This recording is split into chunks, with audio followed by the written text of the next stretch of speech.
Engkau yang lebih tahu cara untuk membuka jalanku.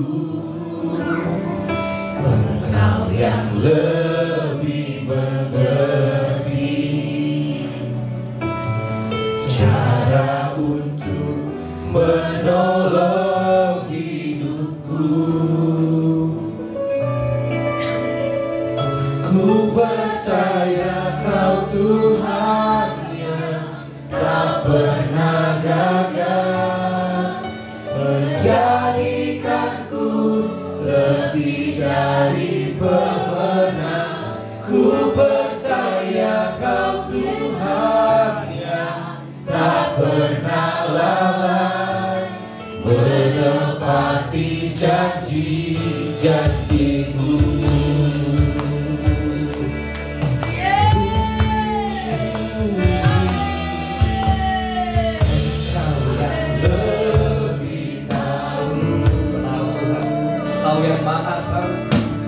Cara untuk membuka jalanku.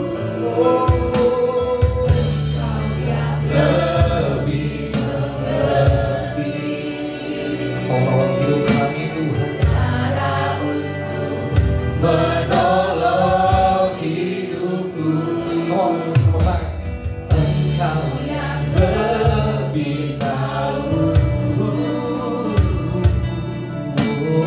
cara untuk membuka jalan.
percaya Tuhan, lawatan-Mu terjadi atas setiap umat-Mu di tempat ini Bapa.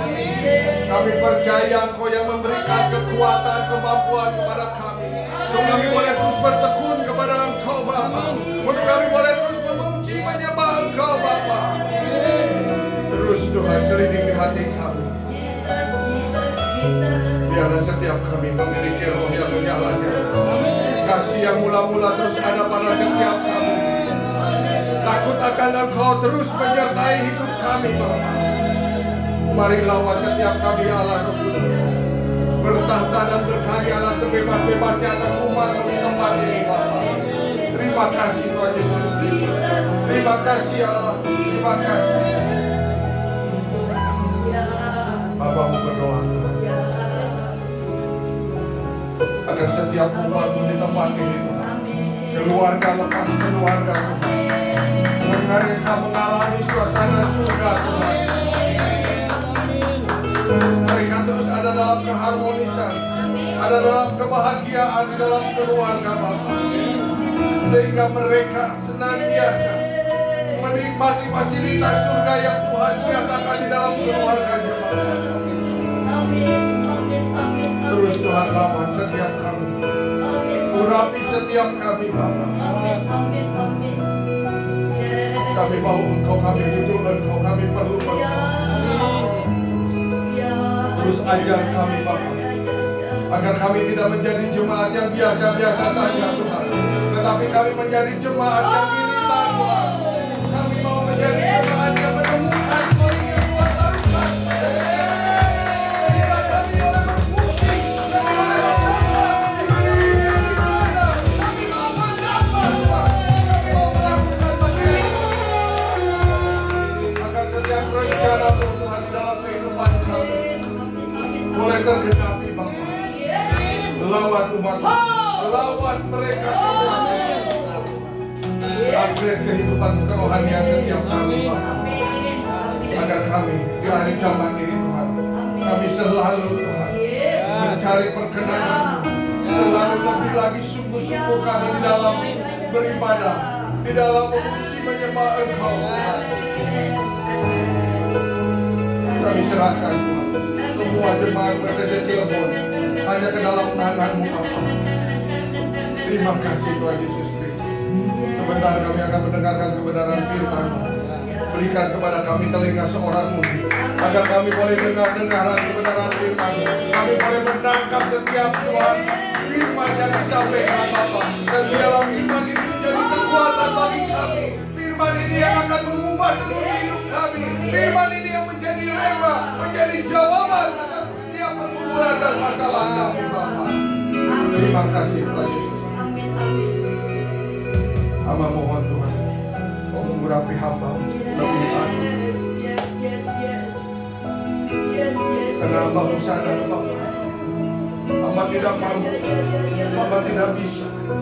Kalau Allah Roh Kudus yang bekerja di dalam diri hamba, Allah Roh Kudus yang mengurapi lidah bibir mulut hamba, Allah Roh Kudus yang memberikan hikmat pewahyuan kepada hamba. Hamba tidak mampu Tuhan. Hamba serahkan semuanya ke dalam tangan-Mu ya Allah Roh Kudus.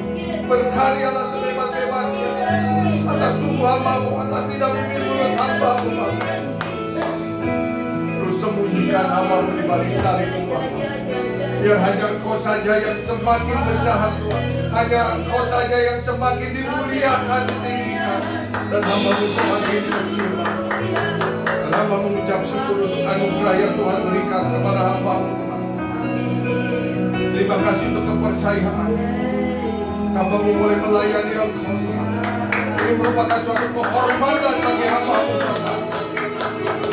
Biarlah hamba boleh semakin memuliakan Engkau Bapa. Terima kasih Tuhan Yesus Kristus. Terpuji-pujilah ya Allah kami yang di dalam dan demi nama Tuhan Yesus Kristus, kita yang siap mendengarkan firman Tuhan dan siap diberkati oleh Tuhan. Haleluya, sama-sama katakan amin. Sebelum duduk, kita angkat Alkitab kita akan deklarasikan firman Tuhan. Mari kita deklarasikan dengan iman yang terus semakin bertumbuh. Dalam hitungan yang ketiga, 2, 3. Aku percaya firman-Mu berkuasa. Aku percaya firman-Mu dapat mengubah seluruh hidupku.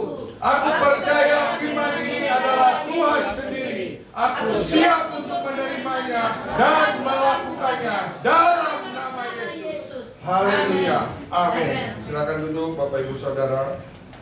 Shalom. Shalom. Untuk anak-anak, yuk sudah mulai turun ya, biar bisa mendapatkan makanan rohani yang sesuai dengan usianya.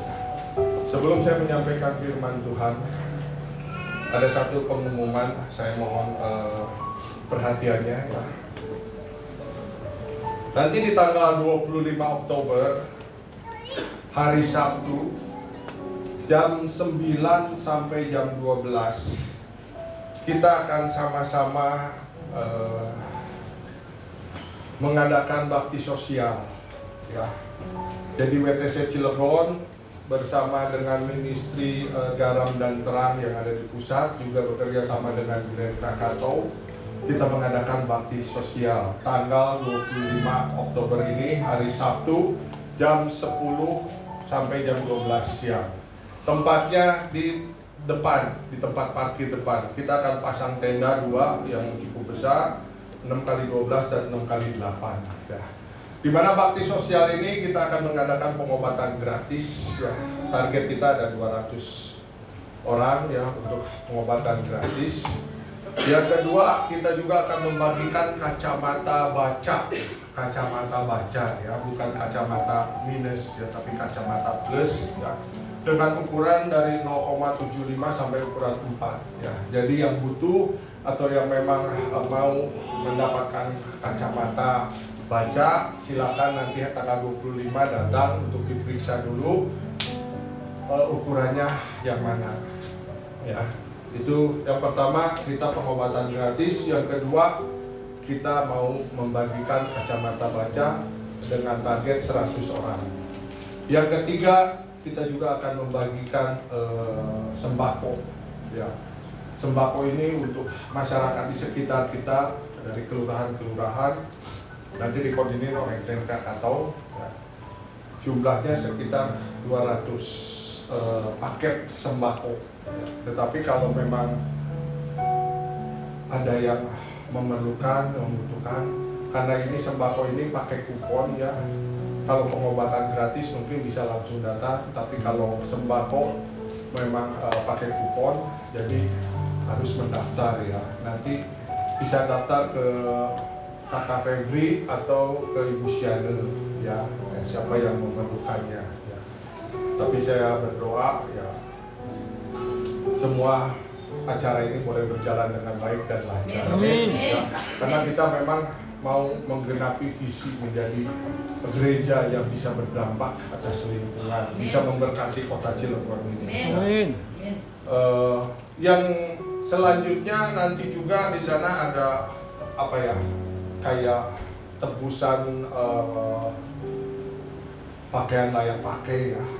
Ya, kenapa harus pakai tebusan dengan uang yang murah supaya nggak kacau ya, nggak berebut. Jadi boleh silakan mau beli kalau nggak salah itu 2.000 ya, 2.000 rupiah ya satu potongnya ya. Ada 2.000 sampai 5.000 lah kurang lebihnya nanti. Terus ada selanjutnya juga ada penjualan sabun buat cuci pakaian ya, buatan dari jemaat pengerja WTC pusat juga ya. Itu juga bisa kita buat bisnis juga kalau memang ada membutuhkan ya. Tapi di sini sengaja harganya spesial, harganya sudah disubsidi. Jadi ada sabun cuci pakaian, juga ada sabun cuci piring ya. Ada pewangi juga, ada karbol ya. Saya nggak tahu, yang saya dengar itu sabun cuci piring, cuci pakaian itu 2 botol cuma dihargai 10.000. 2 botol dihargai 10.000. Jadi buat ibu-ibu yang butuh mau cuci piring atau cuci pakaian, silakan datang untuk membeli. Amin. Tapi mungkin pertanyaannya, Pak, saya bawa anak. Jangan takut kalau bawa anak-anak ya. Kita pun menyiapkan nanti di sana ada yang melayani untuk guru-guru sekolah minggu.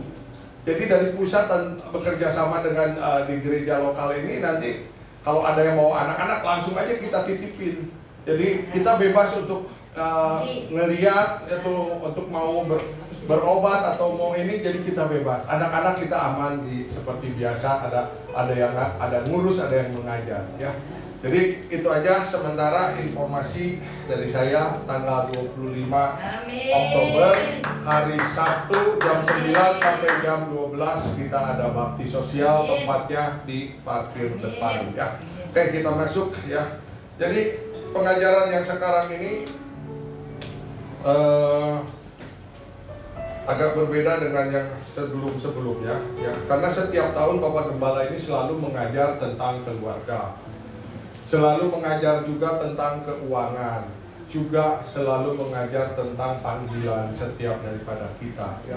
Bulan-bulan kemarin sampai 3 kali kita diajarkan tentang panggilan ya. Jadi saya juga berdoa semua jemaat di WTC Cilegon juga menemukan panggilannya. Dan saya yakin semua Tuhan berikan karunia, talenta untuk supaya semua karunia talenta ini bisa bertumbuh, bisa berkembang dan untuk mempermuliakan nama Tuhan ya. Nah, judul khotbah dari siang hari ini yaitu A Heaven on Earth Family, yaitu keluarga yang menikmati surga di bumi. Dan saya percaya semua keluarga ingin menikmati suasana surga di bumi. Gak ada satu keluarga pun yang pengen ada neraka terus gitu kan di keluarganya. Pasti pengen menikmati suasana surga di bumi. Nah, kita akan belajar ya. Kenapa sih kita harus menikmati suasana surga di bumi? Semua sudah mendapatkan outline-nya untuk dicatat. Kalau enggak juga ada di Cafe Bri, udah kirim di ini ya, di HP juga bisa ya. Nah, kenapa sih harus kita memiliki di dalam keluarga, harus memiliki suasana surga di bumi? Karena ini merupakan rencana daripada Tuhan. Tuhan yang merencanakan supaya manusia itu ditempatkan di Taman Eden. Taman Eden ini ada dua poin yang Tuhan inginkan ya, agar manusia ini mengalami suasana surga di bumi. Yang kedua, agar manusia ini yang ditaruh di Taman Eden ini mendapatkan fasilitas surga di bumi. Jadi ini rencana Tuhan bagi setiap manusia, bagi setiap kita, saudara dan saya ya, mendapatkan atau mengalami suasana surga di bumi dan mendapatkan fasilitas surga di bumi ya. Tapi di Taman Eden ini manusia bukan cuma mengalami surga di bumi saja. Ada 5 poin ya yang Tuhan memang rencanakan, yang Tuhan siapkan untuk setiap manusia. Yang pertama, poin yang pertama, supaya manusia ini bisa lebih peka mendengar, seperti mendapatkan spirituali, yaitu kayak Adam pada saat di Taman Eden itu bisa mendengar suara Tuhan dengan clear, bahkan bisa berbicara secara jelas. Jadi kalau kita juga mengalami suasana surga di bumi, kita pun bisa mendengarkan suara Tuhan. Sampai saat ini Tuhan itu masih berbicara kepada saudara dan saya. Kenapa kita nggak bisa mendengar? Karena mungkin ada yang menutupi.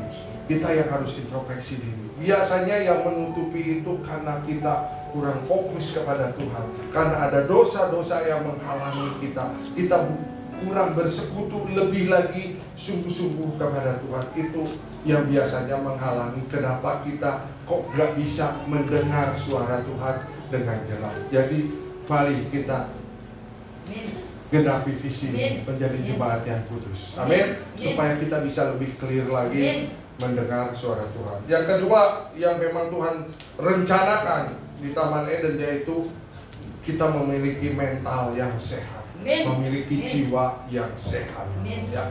Percaya kalau kita memiliki jiwa yang sehat, artinya kita tidak pernah negatif thinking. Ya, kalau kita memiliki mental yang sehat, kita selalu berpikir itu yang baik-baik saja. Berpikir itu yang lurus-lurus saja, yang kudus-kudus saja. Ya. Dan di Taman Eden Tuhan juga merencanakan supaya kita juga memiliki tubuh yang sehat. Ya.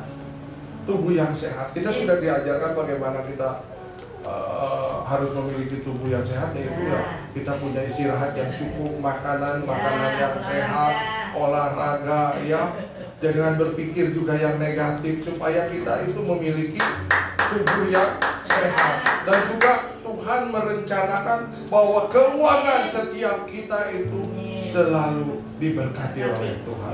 Amin. Tapi yang kelima, kita berbicara tentang family, tentang keluarga. Nah, ini yang pagi hari ini kita akan belajar tentang keluarga, ya.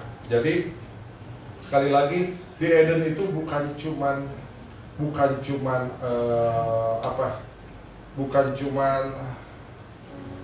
ini menempatkan supaya kita mengalami surga di bumi, tetapi ada 5 poin. Nah, yang sekarang yang kita akan pelajari yaitu tentang keluarga, ya.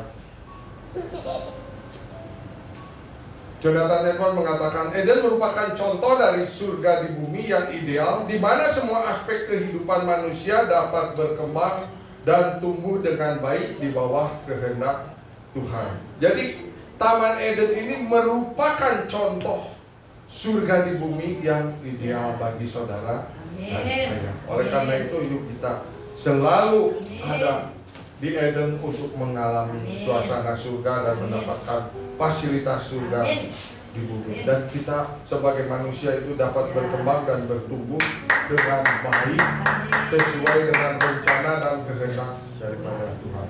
Nah, apa saja tanda-tandanya bahwa surga telah hadir di rumah kita? Ada beberapa tanda yang akan kita pelajari. Kalau tanda-tanda ini ada di rumah kita, artinya kita ada di Taman Eden. Artinya kita memiliki keluarga atau rumah dalam suasana surga di bumi. Ya. Yang pertama, tanda-tanda daripada bahwa kita, kalau keluarga kita, rumah tangga kita mengalami suasana surga di bumi. Yang pertama, setiap anggota keluarga menjadi pribadi yang paling dicintai. Suami mengasihi istri, istri mengasihi suami, ya. Orang tua mengasihi anak-anaknya. Ya. Ini adalah tanda-tanda bahwa setiap keluarga mengalami suasana surga di bumi. Ya. Di dalam Efesus 5 ayat yang ke-25 sampai dengan ayat yang ke-28, ya. Saya langsung bacakan aja ya, biar lebih cepat karena waktunya. Ya. Hai suami, kasihilah istrimu sebagaimana Kristus telah mengasihi jemaat dan telah menyerahkan dirinya baginya untuk menguduskannya sesudah ia menyucikannya dengan memandikan dengan air dan firman, supaya dengan demikian ia menempatkan jemaat di hadapan dirinya dengan cemerlang, tanpa cacat atau kerut atau yang serupa itu, tetapi supaya jemaat kudus dan tidak bercela. Demikianlah juga suami harus mengasihi istrinya sama seperti tubuhnya sendiri. Siapa yang mengasihi istrinya mengasihi dirinya sendiri.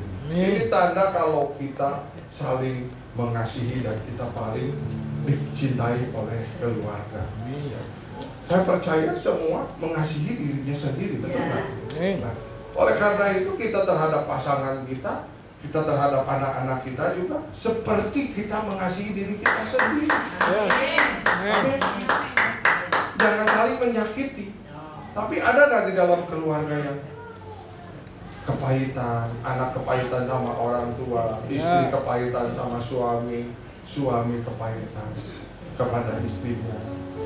Ya mungkin ada, tapi saya berdoa di Cilegon ini nggak ada ya. Cilegon ini nggak ada ya. Semuanya memiliki tanda ya suasana surga di bumi dan paling dicintai di dalam keluarga. Amin.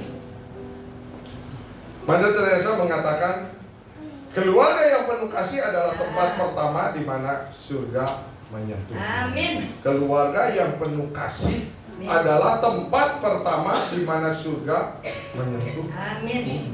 Jadi kalau di dalam keluarga penuh dengan kasih, penuh saling mencintai, ya. Artinya bahwa keluarga kita adalah tempat pertama di mana surga menyentuh bumi. Nah, tanda apa yang kedua yang harus dimiliki oleh setiap keluarga kalau kita mau mengalami suasana surga di bumi, ya? Setiap konflik tidak disimpan, tetapi segera diselesaikan dengan tuntas sesuai firman Tuhan. Efesus 4 ayat 26 mengatakan, apabila kamu menjadi marah, janganlah kamu berbuat dosa, janganlah matahari terbenam sebelum padam amarahmu. Ini firman Tuhan. Di keluarga saya percaya pasti ada pertengkaran, ada konflik. Betul nggak? Nggak peduli itu PDT, nggak peduli itu PDM, apalagi PDP ya.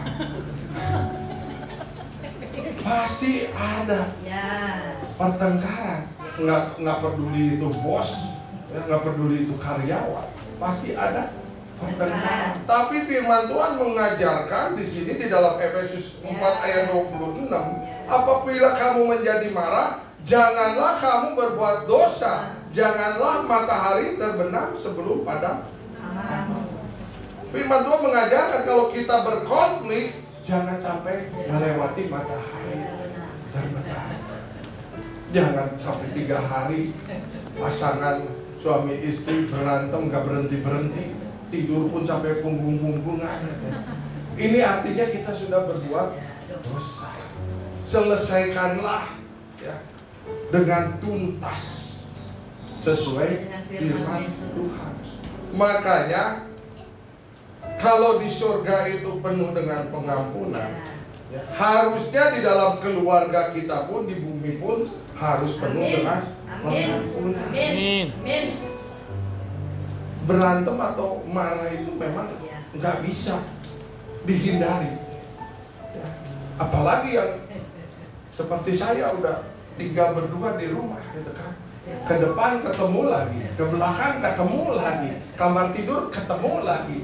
Jadi kemungkinan konflik itu cukup besar. Karena lu lagi ketemu. Nggak mungkin saya berantem sama tembok kan. Karena sering ketemu ya kemungkinan ada konflik. Tapi ingat firman Tuhan tadi, janganlah amarah kita sampai matahari terbenam. Kita harus saling mengasihi, harus saling mengampuni. Karena di surga juga penuh dengan pengampunan. Oleh karena itu di dalam keluarga juga harus penuh dengan pengampunan. Yang setuju katakan amin. Yes. Nah, ini statement dari senior pastor kita ya. Keluarga yang bahagia bukan pernikahan dua pribadi yang sempurna, ya. Pasangan kita nggak ada yang sempurna, nggak ada, gitu kan. Kita yang menjadi sempurna itu nggak ada, hanya Tuhan Yesus saja yang sempurna. Amin. Ya. Justru karena keunikan kita, ya, ada kelebihan, ada kekurangan kita, itu yang menjadi apa ya?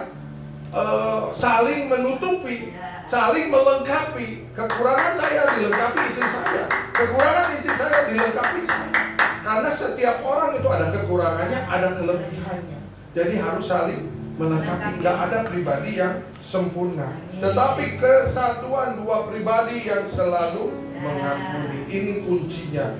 Kalau kita melihat pasangan kita ada kekurangannya, kita harus berbesar hati untuk bisa mengampuni. Yang mau katakan amin? Aminnya pelan banget. Kayaknya aminnya harus dipaksa nih. Jadi harus bisa saling mengampuni terhadap pasangan kita. Amin? Ya.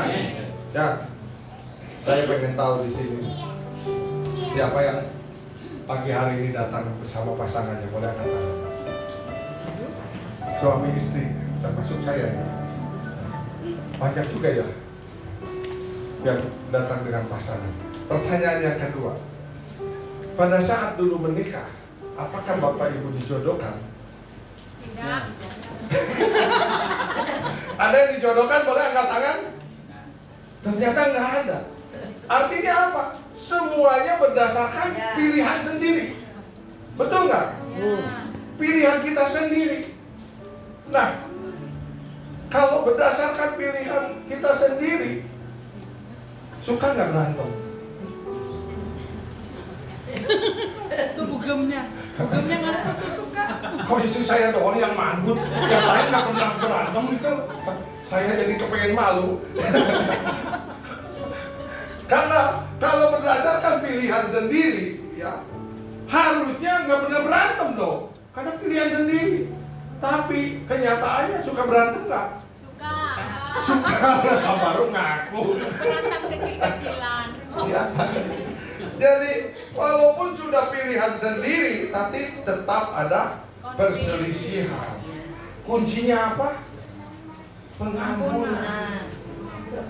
Walaupun sudah pilih sendiri, tetap ada perselisihan. Karena yang namanya dua kepala itu dengan pemikiran yang masing-masing gitu kan, pasti ada perselisihan.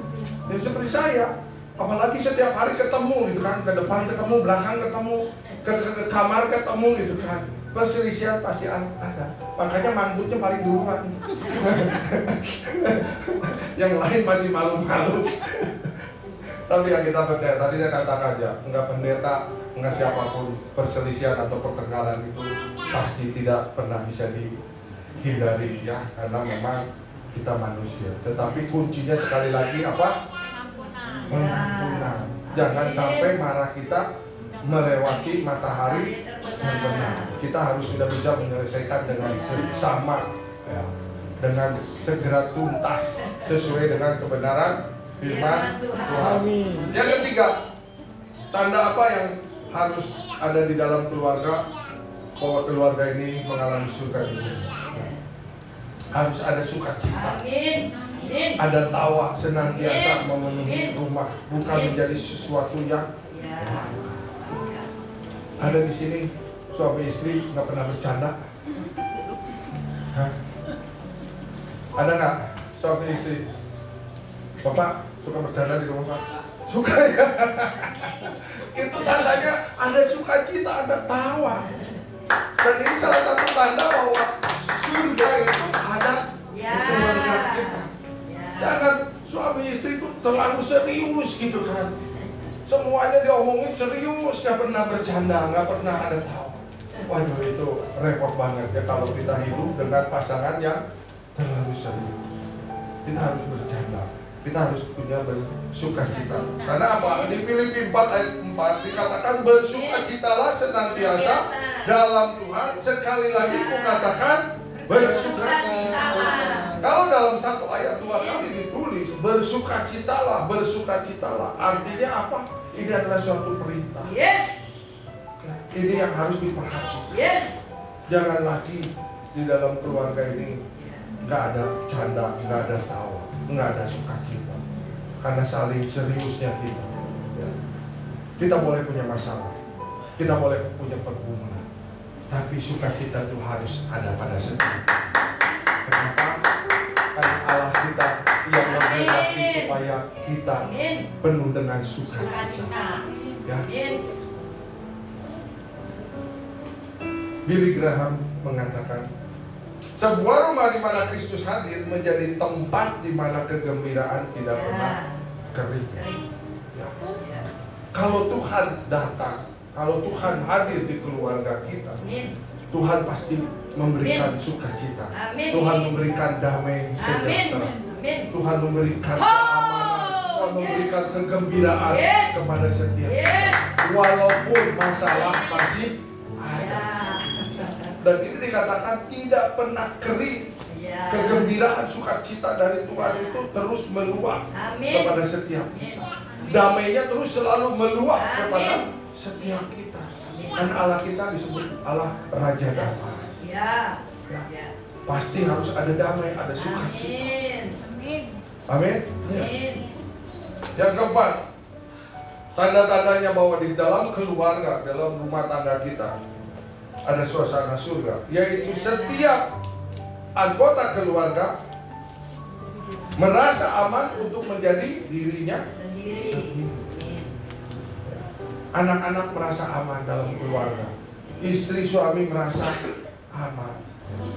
Jadi kalau pulang kerja suami itu selalu pengen buru-buru pulang ke rumah. Karena apa? Karena di rumah ada rasa aman, ada rasa nyaman, ada rasa penerimaan dari keluarga. Ya. Jujur aja ya, semenjak anak-anak saya udah satu-satu ya keluar dari rumah gitu. Kalau mereka hadir itu perasaannya tuh gimana gitu kan ya. Nanti juga yang belum mengalami pasti mengalami ya. Tinggal berdua di rumah. Pak Suryo itu sama saya udah 11-12. Coba kalau Kiki Grace pulang, Michael pulang, langsung senengnya minta ampun ya, sukacitanya tuh bertambah gitu kan ya. Sama saya juga seperti begitu.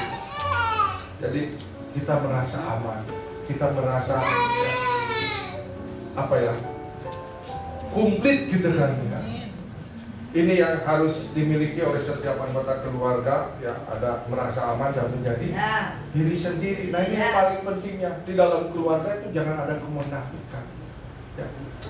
Ya saya begini adanya, di keluarga saya suka bercanda, saya suka begini, ya saya begini adanya. Jadi harus menjadi diri sendiri. Jangan kita jaim-jaiman di dalam keluarga ya. Apalagi di dalam keluarga Allah seperti begini, di dalam gereja pun kita nggak boleh jaim-jaiman. Kita harus menjadi diri kita sendiri. Ya saya seperti begini, dengan kekurangan dan kelebihannya saya seperti begini.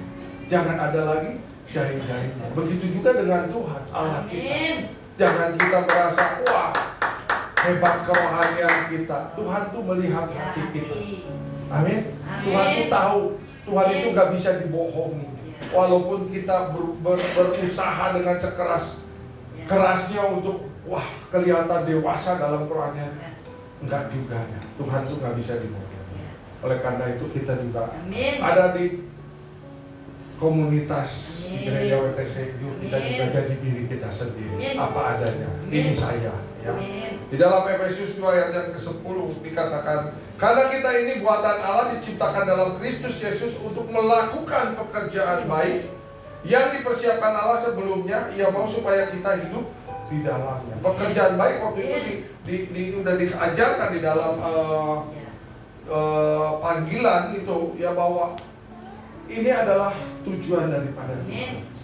Kita melakukan pekerjaan baik. Ini purpose-nya Tuhan bagi setiap kita, untuk supaya kita melakukan pekerjaan baik yang dipersiapkan Allah sebelumnya. Jadi semuanya sudah dipersiapkan. Amin. Kita untuk melakukan pekerjaan baik. Dan ini juga sebagai kita bahwa ini loh jati diri saya seperti begini. Kita mau dibentuk, kita mau mengerjakan apa yang menjadi kehendak Tuhan. Amin. Supaya kita hidup di dalam melakukan pekerjaan. Kalau kita ada di dalam hadirat Tuhan, ada dalam perkenanan Tuhan, ya kita apa adanya. Kita juga akan merasa aman. Karena di dalam hadirat Tuhan itu ada perlindungan, ada penyertaan dan penyediaan secara ilahi bagi setiap kita. Ya. Yang kelima, tandanya bahwa di dalam keluarga kita ada suasana surga, yaitu kehadiran Tuhan terasa nyata dalam rutinitas sehari-hari. Di dalam Mazmur 84 ayat 10 atau ayat yang ke-11 ya, sebab lebih baik satu hari di pelataranmu daripada 1000 hari di tempat lain. Lebih baik berdiri di ambang pintu rumah Allah daripada diam di kemah-kemah orang fasik. Jadi kita harus selalu merasakan nyata dan rutinitas sehari-hari bahwa Tuhan selalu. Kalau Bapak Ibu Saudara yang ikut di dalam doa pil, setiap sekarang kita doa pil itu saya merasakan. Saya nggak tahu Bapak Ibu merasakan kehadiran Tuhan itu ya. Kehadiran Tuhan itu. Makanya saya boleh katakan saat ini Tuhan ada di tengah-tengah. Amin. Kita perlu apa, kita butuh ada, jangan jaim-jaim kepada Tuhan. Amin. Angkat tangan kita, tanda kita berserah kepada Tuhan. Karena firman Tuhan janjinya Tuhan sendiri yang akan memegang kita dengan tangan kanannya, membawa kita kepada kemenangan, membawa kita kepada satu anugerah yang lain. Jangan kita jahit-jahit. Ini bukan Tuhan. Kita harus merasa aman. Amin. Kita harus punya jati diri. Jangan jahit. Waduh, saat ini saya sedang bergumul masalah berat apa segala macam. Tuhan sanggup. Karena Dia ada di tengah-tengah kita. Dia hadir di tempat ini. Oleh karena itu kehadiran Tuhan harus nyata. Katakan nyata. Nyata dalam rutinitas sehari-hari. Jadi bukan cuma di gereja saja, bukan hari Minggu saja kita merasakan kehadiran Tuhan, tapi hari Senin, Selasa, Rabu, Kamis, Jumat, Sabtu kita harus selalu merasakan kehadiran Tuhan. Kenapa ini begitu penting sekali? Ya. Karena kalau kita merasakan kehadiran Tuhan pada saat kita sedang berdoa, pada saat kita sedang memuji, menyembah Tuhan, kita merasakan hadirat Tuhan, kita merasakan kehadiran Tuhan. Itu di alam roh. 70% itu artinya pergumulan kita sudah Tuhan selesai. Amin. Saudara percaya? Pada saat kita merasakan kehadiran Tuhan, di dalam kita berdoa, di dalam kita memuji, menyembah Tuhan, 70% pergumulan masalah kita sudah Tuhan selesaikan. Tinggal 30% saja yang kita kerjakan. Jadi benar apa firman Tuhan katakan? Pergumulan dan persoalan kita tidak akan melebihi kekuatan kita. Karena Tuhan yang menolong kita. 70% pada saat kita berdoa, pada saat kita memuji menyembah Tuhan selesai.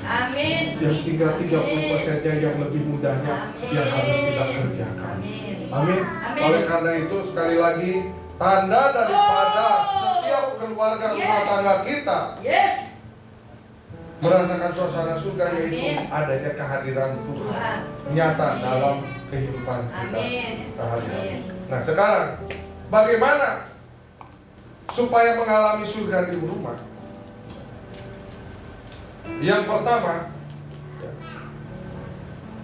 harus menempatkan Tuhan sebagai Tuhan atas rumah tangga kita. Yuk kita baca sama-sama. 2, 3. Menempatkan Tuhan sebagai Tuhan atas rumah tangga. Menempatkan Tuhan sebagai Tuhan atas rumah tangga kita. Yosua 24 ayat 15b mengatakan, tetapi aku dan seisi rumahku kami akan beribadah kepada Tuhan. Sekali lagi, Bapak Ibu Saudara harus percaya bahwa kita ini saat ini hidup di penghujung akhir zaman. Tingkatkan ibadah kita kepada Tuhan. Tingkatkan persekutuan kita dengan Tuhan. Tanda-tandanya sudah sangat jelas sekali. Bencana alam di mana-mana, peperangan, kesulitan, kesukaran. Bahkan saat ini juga bukan cuma Indonesia, dunia pun mengalami kesulitan ekonomi. Dan juga orang semakin jahat, orang semakin egois, orang semakin mementingkan diri sendiri. Ini adalah tanda-tanda daripada akhir zaman yang Alkitab catat, Alkitab tulis. Oleh karena itu saya berdoa supaya kita menempatkan Tuhan sebagai Tuhan atas keluarga kita, atas diri pribadi kita.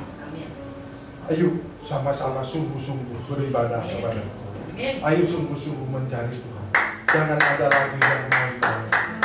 Ya, kalau bertobat sungguh-sungguh. Ya, supaya kita ini tidak, firman Tuhan katakan, yang terkemudian menjadinya terdahulu yang menjadi tapi kita lihat orang-orang Kedar sekarang ini, wow, banyak sekali yang banyak sekali yang berbalik dari jalan-jalan mereka yang salah. Mereka mengenal kebenaran firman. Siapa yang dapat menyelamatkan hidupnya? Dia sudah mulai menangkap, tahu bahwa hanya Yesus Kristuslah jalan dan kebenaran dan hidup. Hanya Tuhan Yesuslah yang dapat menyelamatkan. Oleh karena itu mereka berbalik. Jangan mereka yang terkemudian menjadi yang terdahulu. Sementara kita yang dari lahir sudah menjadi Kristen, mengenal Tuhan, kita ketinggalan. Ya. Dan berdoa di tempat ini tidak ada. Amin. Amin. Moody mengatakan bahwa sebuah rumah yang berpusat pada Kristus adalah surga yang dimulai di bumi. Ini yang sudah juga seperti tadi yang Mother Teresa katakan dan yang lain-lainnya ya. Nah, sekarang menempatkan Tuhan sebagai Tuhan atas rumah tangga kita itu apa saja sih yang harus dilakukan? Yang pertama, untuk supaya kita bisa menempatkan Tuhan sebagai Tuhan di rumah, kita harus membangun mesbah keluarga. Kenapa harus membangun mesbah keluarga? Karena mesbah keluarga memiliki kekuatan untuk menjaga dan melindungi keluarga. Di dalam Mazmur 127 ayat yang pertama dan kedua dikatakan nyanyian ziarah Salomo, jikalau bukan Tuhan yang membangun rumah, sia-sialah usaha orang yang membangunnya. Jikalau bukan Tuhan yang mengawal kota, sia-sialah pengawal berjaga-jaga. Sia-sialah kamu bangun pagi-pagi dan duduk-duduk sampai jauh malam dan makan roti yang diperoleh dengan susah. Kalau kita mau mengalami menerima fasilitas surga di bumi, di dalam keluarga, dalam bisnis, pekerjaan kita, dalam pelayanan kita, yuk kita mulai membangun mesbah keluarga. Karena dengan membangun mesbah keluarga memiliki kekuatan untuk menjaga dan melindungi. Yang kedua, ya, supaya kita bisa menempatkan Tuhan menjadi Tuhan dalam keluarga, kita harus saling mendoakan. Ya. Pergumulan setiap anggota keluarga harus mendoakan. Yakobus 5:16 dikatakan, karena itu hendaklah kamu saling mengaku dosamu dan saling mendoakan supaya kamu sembuh. Doa orang benar bila dengan yakin didoakan sangat besar kuasa. Saling mendoakan bukan cuma di dalam keluarga, di rumah tangga pribadi kita ya, tetapi di dalam keluarga Kersel juga kita harus saling mendoakan. Makanya tidak jemu-jemu, tidak bosan-bosan, yuk semuanya jemaat PTC Cilegon masuk di dalam Kersel. Karena kalau kita saling mendoakan, saling menguatkan, saling menghibur, saling memberkati, saling mengasihi, saling memperhatikan, ya, maka sedikit banyak beban kita ini akan berkurang. Ya. Tapi kalau kita ada di luar Kersel, kita sendirian, beban kita tanggung sendiri. Saya percaya sekarang ini kita Kersel mulai terus bertumbuh. Ya. Semua jemaat haus dan rindu, bukan cuma di dalam ibadah saja, tapi di tengah minggu kita mengadakan ibadah. Setiap hari di dalam keluarga kita juga mengadakan ibadah. Ya. Oleh karena itu yuk, setiap pagi sebelum kita beraktivitas juga cari dulu Tuhan. Ya. Di dalam persekutuan kita, di saat teduh kita cari Tuhan. Kita harus berani bayar harga untuk bangun pagi-pagi, ya, supaya mendapat perkenanan dari Tuhan. Ingat, pada saat kita pagi-pagi saat teduh mencari Tuhan, kita bayar harga, kita berdoa memuji Tuhan, 70% persoalan hati kita sudah Tuhan selesai. Amin. Ayo bayar harga. Ya, jangan berpikir saya kan anak raja. Orang Kristennya begitu. Saya kan anak raja, saya kan anak Tuhan. Bangunnya siang aja lah. Orang anak raja. Sementara saudara kita, tetangga kita pagi-pagi sudah teriak-teriak. Kita jangan kalah ya. Walaupun kita memang statusnya anak raja, tapi kita juga harus membangun hubungan. Tuhan Yesus saja setiap pagi mengasingkan diri mencari tempat yang sunyi untuk berdoa. Ini teladan dari Tuhan Yesus. Ya. Dan kita merasa anak raja, bangunnya siang aja nggak apa-apa. Ya. Justru kita harus lebih lagi ya. Karena pastinya kalau anak raja itu sekolahnya juga disiplinnya lebih ini gimana lagi, aturan-aturan SOP-nya juga harus lebih lagi ya. Karena namanya anak raja harus ikuti SOP kerajaan yang Tuhan siapkan ya. Jadi saling mendoakan. Baik di keluarga, anak-anak kita saling doakan, suami istri saling mendoakan, anggota-anggota Kristen saling mendoakan, saling menguatkan. Yang ketiga, ya, kalau kita menempatkan Tuhan sebagai Tuhan di dalam keluarga kita, kita harus mengambil keputusan berdasarkan firman Tuhan. Ya. Ambil keputusan. Makanya kenapa harus berdoa siapkan 5 menit lagi. Baik ya, ini belum perjamuan kudus ya. Harus mengambil keputusan berdasarkan firman Tuhan. Makanya baca firman Tuhan setiap hari supaya kita tahu loh. Pada saat kita ngambil keputusan, oh ini firman-Nya yang Tuhan katakan.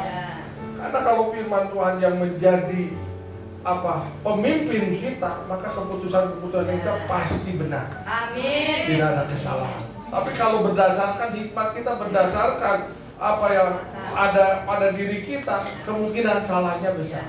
Tetapi kalau kita mengambil keputusan berdasarkan firman Tuhan, pasti benar. Amin. Ya.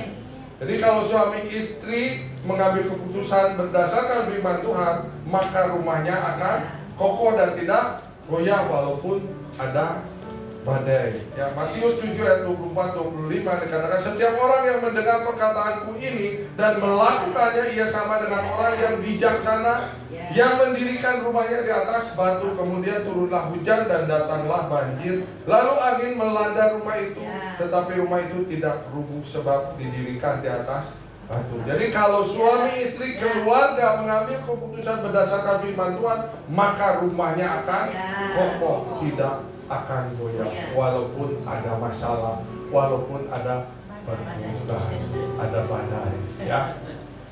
Yang kedua, ya.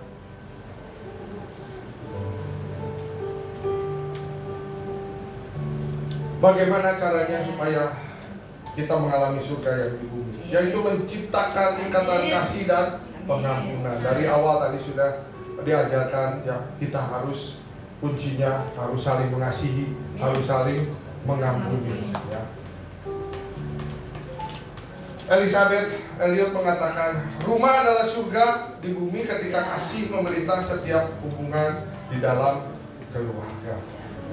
Terakhir saya undang pemain musik dan WL singer untuk maju ke depan ya. Surga dipenuhi dengan kasih yang sempurna. Sebab itu keluarga harus menerapkan kasih sebagai pengikat yang mempersatukan ya. Jadi surga dipenuhi dengan kasih, oleh karena itu di keluarga juga harus dipenuhi dengan kasih. Kalau surga dipenuhi dengan pengampunan, maka di keluarga juga harus dipenuhi dengan pengampunan ya, sebagai pengikat yang mempersatukan suami istri, orang tua dengan anak. Kolose 3:14 mengatakan, dan di atas semuanya itu kenakanlah kasih sebagai pengikat yang mempersatukan dan menyempurnakan setiap kita. Amin. Tuhan Yesus memberkati. Yuk kita akan masuk di dalam perjamuan kudus. Siapkan semua anggur dan roti. Apakah semuanya sudah mendapatkan anggur dan roti? Kalau belum, boleh angkat tangan. Nanti pekerja akan melayani. Apakah semuanya sudah dapat anggur dan roti? Kalau sudah, saya undang semua untuk bangkit berdiri.